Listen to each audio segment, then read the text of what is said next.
আসসালামু আলাইকুম। আমাদের নতুন ব্লগে আপনাদের স্বাগত। আজকে আমরা যাচ্ছি মেঘালয়ের রাজধানী শিলংয়ে। তো শিলং যাওয়ার জন্য প্রথমেই যেটা আমরা করেছি, আমরা হুমায়ুন রশিদ চত্বরে এসে নেমেছি সিলেটের। সেখান থেকে আমরা একটা সিএনজি ভাড়া করে তামাবিল বর্ডারে চলে যাচ্ছি। হুমায়ুন রশিদ চত্বরে আপনারা আসতে পারবেন বাংলাদেশের যে কোনো জায়গা থেকে। আপনারা যদি আসেন সিলেটের হুমায়ুন রশিদ চত্বরে, আপনারা বাসে আসলে হুমায়ুন রশিদ চত্বরে নেমে গেলেন। আর আমরা অবশ্য শ্রীমঙ্গল থেকে আসছি, বাসেই আসছি, হুমায়ুন রশিদ চত্বরে আমরা নেমে গেছি। আর আপনারা যদি ট্রেন যুগে সিলেটে আসেন তাহলে আপনারা রেলওয়ে স্টেশনে নেমে তারপরে একটা ছোটো সিএনজি বা কিছু নিয়ে আপনারা চলে আসবেন হুমায়ুন রশিদ চত্বরে। আর হুমায়ুন রশিদ চত্বর থেকেই আপনারা তামাবিল বর্ডারে যাওয়ার জন্য সিএনজিগুলো পাবেন। এখানে আপনারা চাইলে গাড়িও রিজার্ভ করতে পারেন, তবে সিএনজি বেটার। তো ভাড়া নিয়েছে মাত্র 900 টাকা। ওই 900 টাকা দিয়ে আপনাকে হুমায়ুন রশিদ চত্বর থেকে আপনি চলে যাবেন তামাবিল বর্ডারে।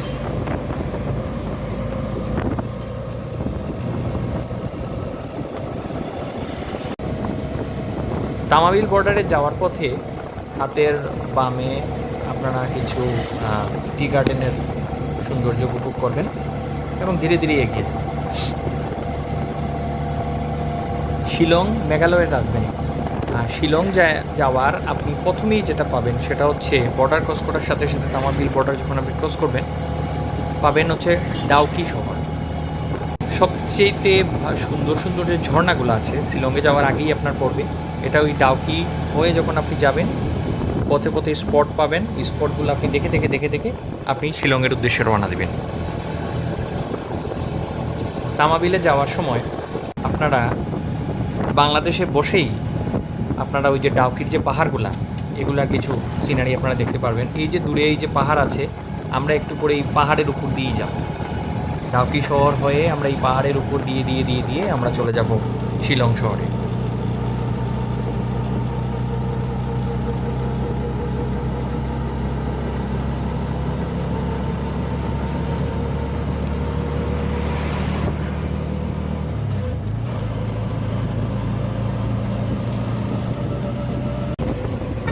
বর্ডারে পৌঁছানোর পরে আমরা প্রথমেই যেটা করব সেটা হচ্ছে আমরা রোড ট্যাক্স দিব।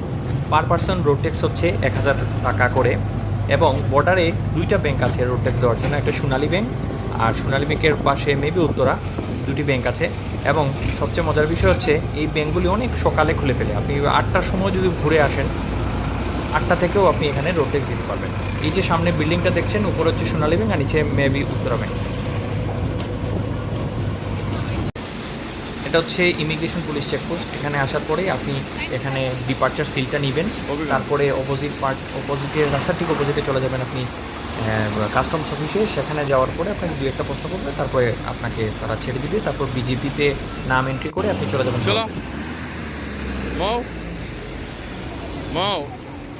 কেমন লাগতেছে?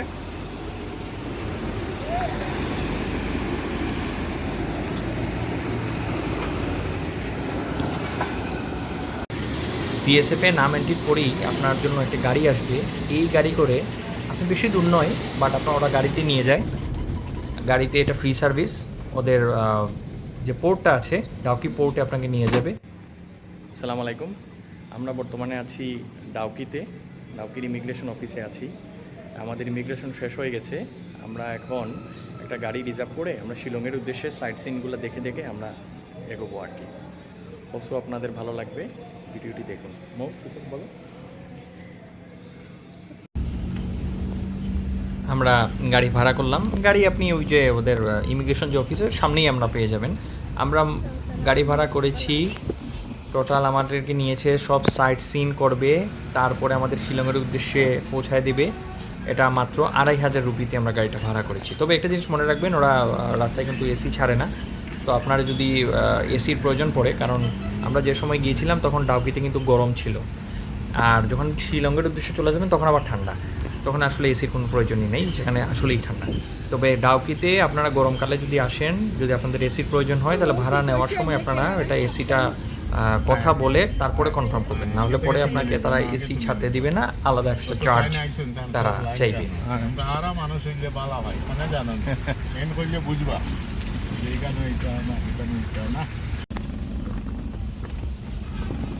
ডাউকির এই রাস্তা দিয়ে যখন আমরা উঠছিলাম সবচেয়ে মজার বিষয় যেটা আমার কাছে মনে হয়েছে, যখন প্লেনে আমরা যাই, যখন প্লেনটা টেক অফ করে আস্তে আস্তে উপরের দিকে উঠে, তখন আমাদের কাছে আমাদের কান বন্ধ হয়ে যায় উচ্চতার কারণে। কিন্তু ডাউকিরি রাস্তার আসলে ধীরে ধীরে ধীরে এতই উপরে উঠতেছিল যে আমাদের কান বন্ধ হয়ে যাচ্ছিল। এটা একটা নতুন অভিজ্ঞতা আমার কাছে।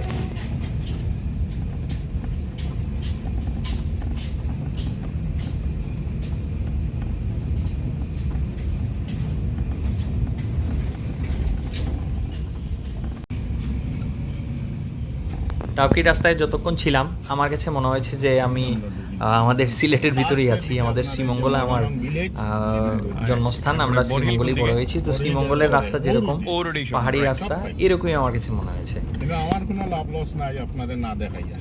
আপনি দেখিয়ে যদি খুশি হই না করবে কি ড্রাইভার হইলাম বেকার মানুষ। হ্যাঁ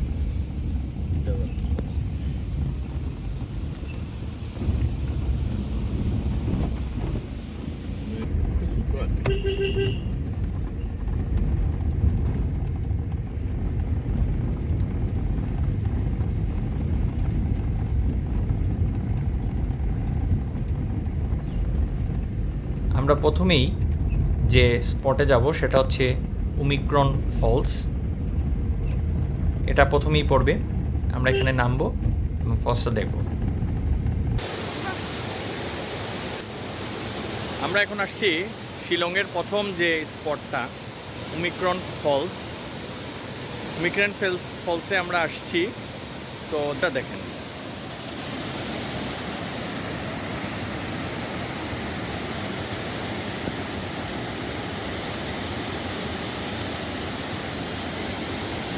অসম্ভব সুন্দর।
আমরা এখন আমাদের নেক্সট স্পটের দিকে যাচ্ছি, সেটা হচ্ছে বরহিল ফলস। বরহিল ফলসটা বাংলাদেশের থেকে আমরা সিলেটের যেখানে পান্তুমাই যে ঝর্ণার কথা বলে আমরা যে নৌকায় ভ্রমণ করি, ওইটাই হচ্ছে আসলে অ্যাকচুয়ালি ইন্ডিয়া সাইডের আপনার বরহিল ফলস। বরহিল ফলসে একটা ব্রিজের উপরে দাঁড়িয়ে সব দেখতে হয়। তো আমরা এখন সে জায়গায় যাচ্ছি। বরহিল ফলসে কোনো এন্ট্রি ফির প্রয়োজন হয় না। আমরা চলে আসছি আমাদের দ্বিতীয় স্পট বরহিল ফলস।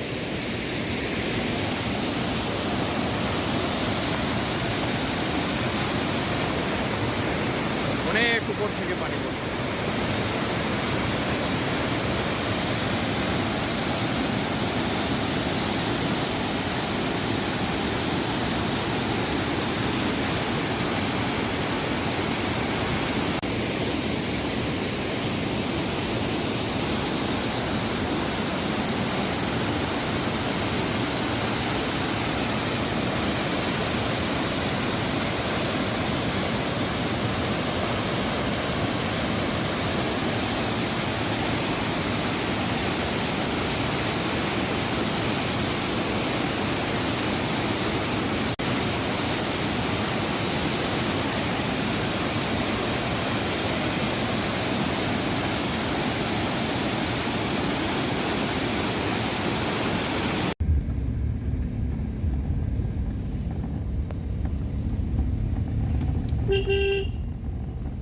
আমরা আমাদের নেক্সট স্পটে যাচ্ছি, সেটা হচ্ছে আমরা মাউলিলং ভিলেজে যাচ্ছি।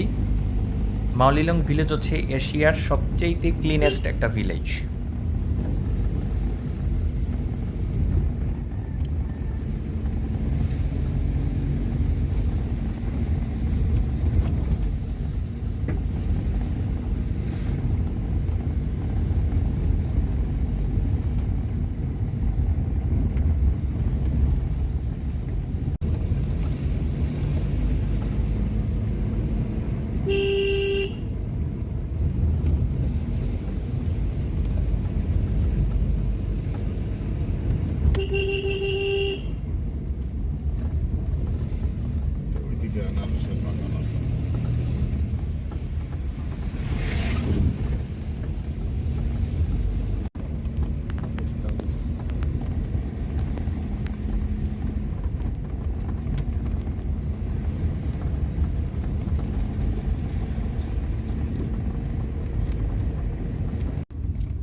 চলে আসছি আমরা এশিয়ার ক্লিনেস্ট ভিলেজ মাওলিলং ভিলেজে।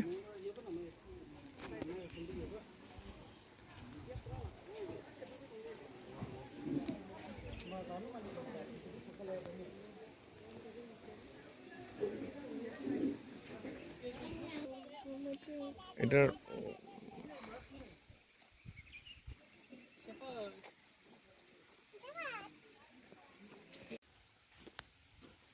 আসলে এই ভিলেজে আমি যতটুকু দেখতেছি আমার কাছে মনে হচ্ছে যেন আমি কোনো গ্রামে আসি নাই, মনে হচ্ছে যে সাজানো গুছানো কোনো রিসোর্টে আসছি।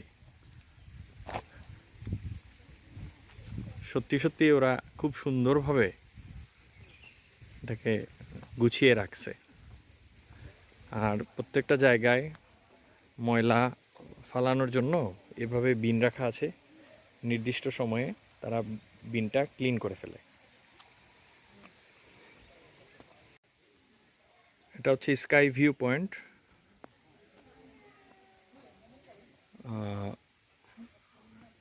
গাছের উপর বাঁশ দিয়ে সিঁড়ি করে রাখা, একদম গাছের উপর পর্যন্ত যেতে পারবেন।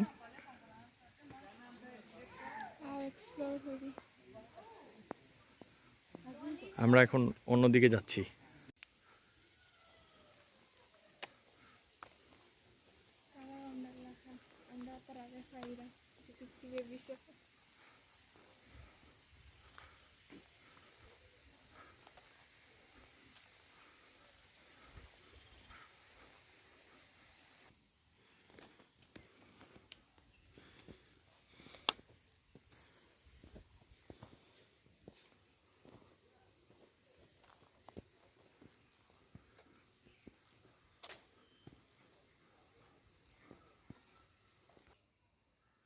এটা একটা ট্রি হাউস, সেম প্যাটার্নে বানানো হয়েছে।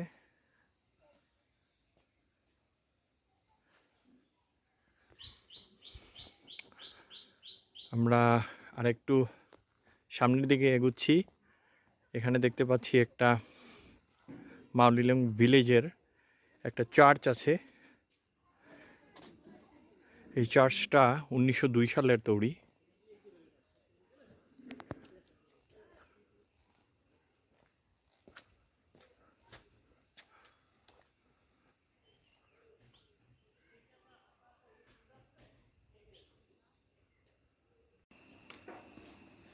এখানে হোমস্টেতে একটা ফুডের দোকান পেলাম, যেখানে ভেজ থালি আছে, নন ভেজও আছে। তো আমি ভেজ থালি একটা খেয়েছি, 150 রুপি।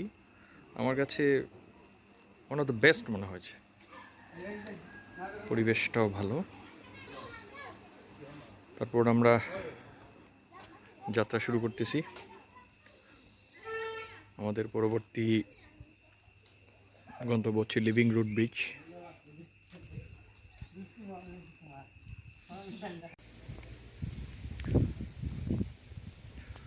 আমরা এখন চলে যাচ্ছি আমাদের গাড়ি পার্কিংয়ের দিকে।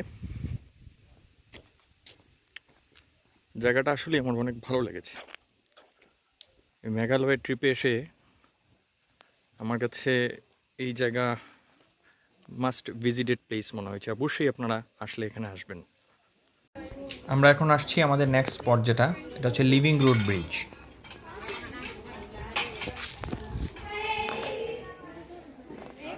আমরা যাচ্ছি এখন লিভিং রুট ব্রিজে। এটা আরেকটা আকর্ষণীয় স্থান হচ্ছে মেঘালয়ের ডাউকিত। খুব সম্ভবত ডাউকিতে প্রায় 100টি লিভিং রুট ব্রিজ আছে। সবগুলোতে আর যাওয়া যায় না।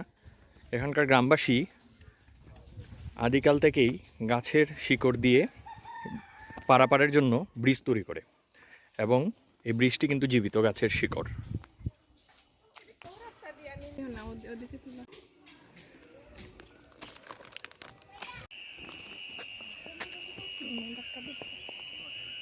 হাঁটা লাগবো।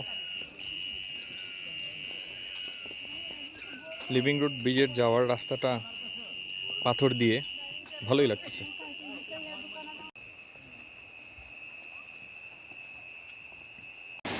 কিছু দূর আসার সাথে সাথেই আমরা পানির ঝর্ণার আওয়াজ শুনতে পাচ্ছি।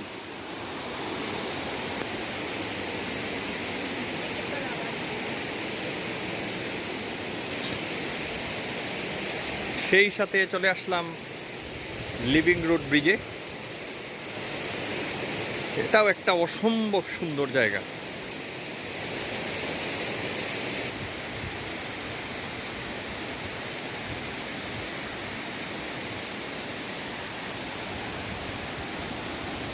জাস্ট পানির কালারটা দেখুন, পুরো স্বচ্ছ, নিচে যা আছে সব দেখা যাচ্ছে।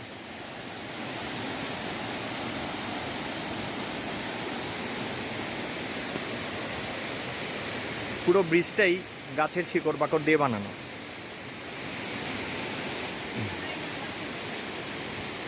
আমরা এখন যে রাস্তা দিয়ে হেঁটে যাচ্ছি এটা শিকড়ের উপরে তৈরি, গাছের শিকড় বাকড়ের উপরে মাটি এবং পাথর ফেলে তৈরি করা হয়েছে।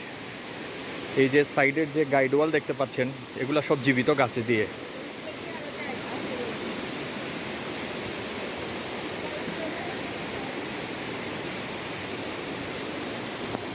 নিচে বয়ে গেছে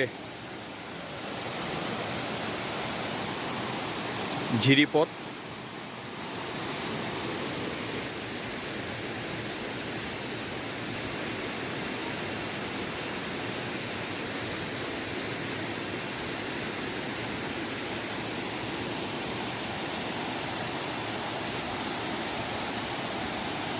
মেঘালয়ের আসলে দুইটা জায়গা না দেখলেই নয়, একটি হচ্ছে মাউলিলং ভিলেজ আরেকটি হচ্ছে এই লিভিং রুট ব্রিজ। আপনারা এখানে আসলে অবশ্যই আপনাদের ভালো লাগবে, একটা নতুন কিছুর অভিজ্ঞতা পাবেন। আমরা এখন যাব, আমাদের আজকের শেষ গন্তব্য হচ্ছে এলিফ্যান্ট ফলস, এবং তারপরে আমরা চলে যাব শিলংয়ের উদ্দেশ্যে। শিলং শহরে চলে যাব পুলিশ বাজারে।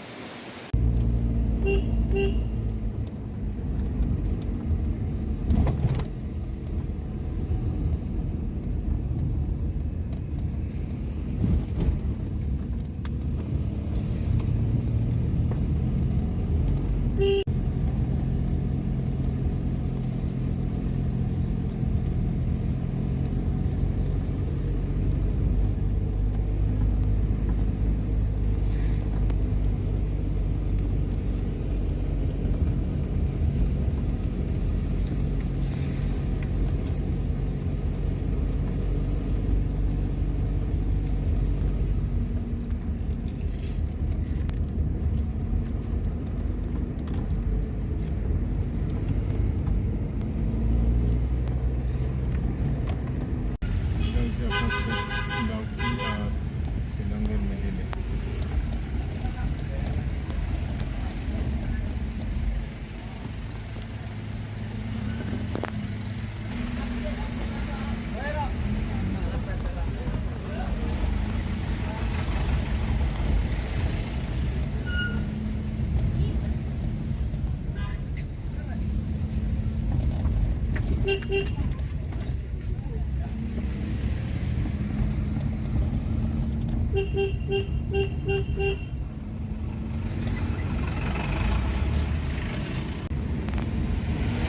শিলংয়ের যত কাছে যাচ্ছি ততই আমাদের টেম্পারেচার কমতেছে এবং ঠান্ডার পরিমাণ তীব্র থেকে তীব্রতর হচ্ছে।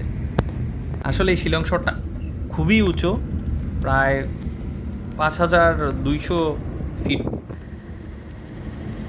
আর শিলং শহরের একটা জিনিস যেটা আমি দেখেছি, যে শিলংয়ে যাওয়ার আগে যে পাহাড়গুলার যে চূড়াগুলা, ইন্ডিয়া কী করতেছে, চূড়াগুলা কাটতেছে। এগুলা কিন্তু ওদের আসলে চুনা পাথরের খনি, এবং এই খনিগুলা কাটতেছে আর বিক্রি করতেছে। এই মেঘালয়ের এটাই হচ্ছে মানে আর্নিং সোর্স। এবং এই পাহাড়ের যে চূড়াগুলো আপনারা দেখি, যে সামনে একটি চূড়া দেখতে পাচ্ছেন, এটা হচ্ছে চুনা পাথরের খনি, এবং ওরা জাস্ট চূড়াগুলোই কাটতেছে, কারণ মানে আর এই চূড়া কাটতেই হয়তো ওদের আরও 50 বছর লাগবে, এত পাহাড়। এবং যাওয়ার পুরো দৃশ্যতেই আপনি দেখবেন এই যে চুনা পাথরগুলো, এগুলো আমাদের বাংলাদেশেও আসে, তারপর ইন্ডিয়াতে এগুলো সাপ্লাই হয়। এই চুনাপাথর থেকে অনেক কিছুই তৈরি হয়, এটা কেমিক্যাল তৈরিতে লাগে, সিমেন্ট তৈরিতে লাগে।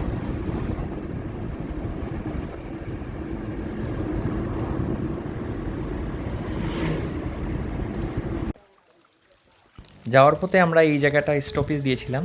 এটা একটা ভিউ পয়েন্ট, এখান থেকে পাহাড়ের সৌন্দর্য দেখা যায়, এটা হাইয়েস্ট পিক।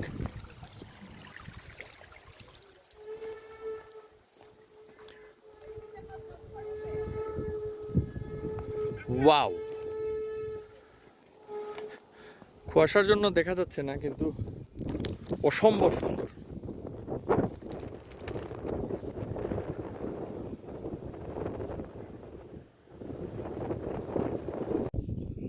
আমরা আছি একটা এখন নতুন ভিউ পয়েন্টে, একটি পাহাড়ের চূড়ায়।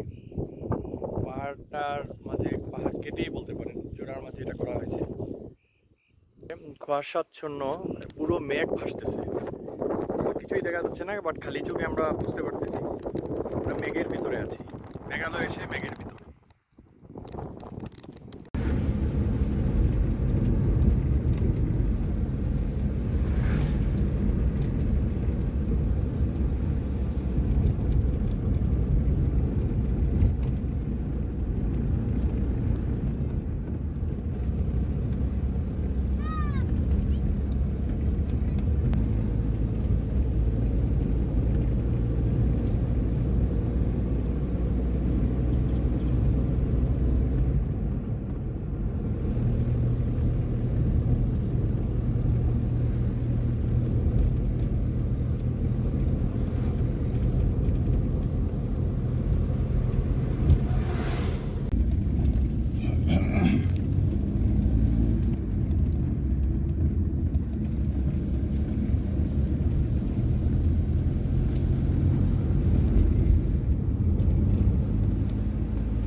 শিলংয়ে পৌঁছানোর পূর্বেই আমরা একটা জায়গায় স্টপেজ দেবো, আমাদের লাস্ট স্পট যেটা, সেটা হচ্ছে এলিফ্যান্ট ফলস।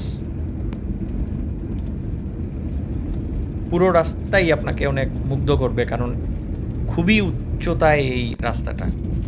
আর এই যে উপরে দেখতে পাচ্ছেন পাহাড়ে গাছগুলা, আসলে কিন্তু এখানে কোনোটাই বড় গাছ নেই, কারণ এই যে পাহাড়ের যে চূড়াগুলা, এগুলো সব পুরো পাহাড়টাই হচ্ছে আপনার হয় পাথরের খনি আর না হলে চুনা পাথরের খনি।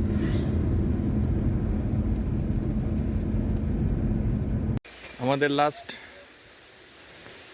ভিউ পয়েন্ট হচ্ছে এলিফ্যান্ট ফলস। এটা শিলং শহর থেকে 10 কিলোমিটার দূরে।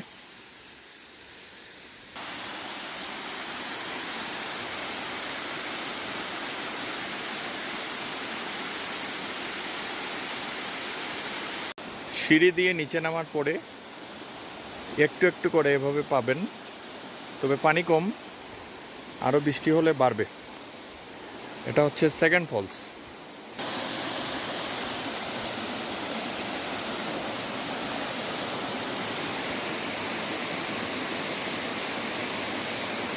মূলত এটাই হচ্ছে এলিফ্যান্ট ফলস।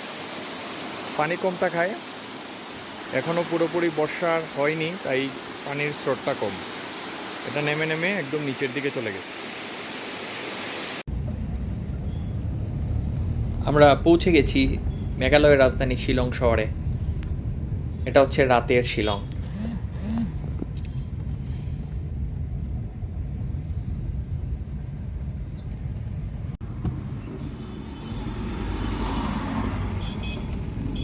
শিলং শহরে যানজট আছে। আচ্ছা, যাই হোক, আমরা এখন শহরে নেমেই আমাদের হোটেলে চলে যাব। মেক মাই ট্রিপ থেকে আমাদের হোটেল বুকিং ছিল হোটেল ইন্ডিয়ানা। এটা হচ্ছে আমাদের হোটেল ইন্ডিয়ানা।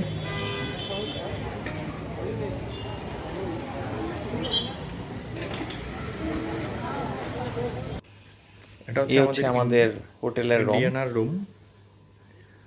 Simple room. এটা মোটামুটি ছিমছামে ছিল, দরকার নাই, তবে ভাড়া একটু বেশি মনে হয়েছে আমার কাছে। আর 3000 টাকা বাংলাদেশি টাকায়। এই হচ্ছে বিছানা, ফ্যান শুধু আছে, ওয়াশরুম। মজার ব্যাপার হলো এটার ম্যানেজার হচ্ছে শিলচরের মানুষ, সিলেটি ভাষায় কথা বলে। ছোটোখাটোর মধ্যে ভালোই। ভাড়া পড়েছে বাংলাদেশি টাকায় 3000 টাকা। আমরা চলে আসছি শিলংয়ের সেন্ট্রাল পয়েন্টে। এখন আমরা সিম কেনার জন্য যাচ্ছি। আপনারা সিম কিনতে হলে ডাউকি থেকে কখনোই সিম পাবেন না। আপনারা অবশ্যই এখানে চলে আসতে হবে। হোটেল এর নামটা দেখতে পাচ্ছেন, এই হোটেলের ঠিক নিচে, আবার এর পাশের হোটেলের নাম হচ্ছে হোটেল গেটওয়ে। এই গেটওয়ে হোটেলের পাশে যে হোটেলটা, ওই হোটেলের ঠিক নিচে এই কর্নারে এই দোকানে আপনার সিম পাবেন, এবং কোনো ঝামেলা ছাড়া তারা পাসপোর্ট দিয়ে সিম বিক্রি করে। মাত্র 600 রুপিতে আমি সিম কিনলাম। সিম কিনে আমরা চলে যাচ্ছি, এবার একটু খাওয়া দাওয়া করতে হবে। আর রাতের শিলং শহরটা ঘুরবো।